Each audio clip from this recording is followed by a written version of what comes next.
Listen, snoring doesn't make you a monster. In fact, it puts you in league with some of history's great men and women, Rihanna, Snorlax, Winston Churchill, and yes, even mattress nerds like Corey, all known snorers.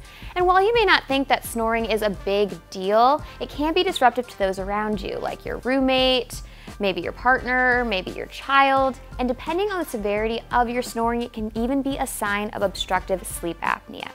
So this video is going to tell you how to prevent snoring and when you know it's time to speak with a medical professional, which, by the way, I'm not one and this is not medical advice. So let's get into it.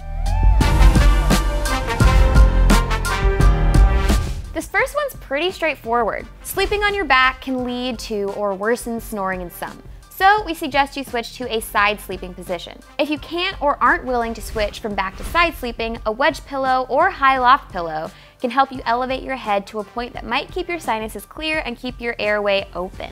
Dry air can lead to congestion, which can exacerbate or lead to snoring. If your sleep environment seems dry, consider a humidifier to moisten things up. And if you're trying to prevent snoring, you should definitely monitor your alcohol intake. Too much alcohol before bedtime can relax your throat muscles, making them more susceptible to vibration, resulting in you snoring.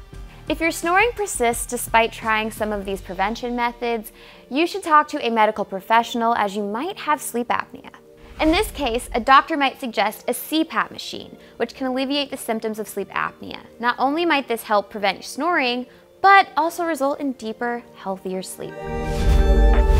Hopefully some of these tips help you sleep quieter than a baby lamb. But remember, if you don't have immediate success, don't fret. Keep trying other methods until you find something that works for you. Thanks, Lauren. No problem.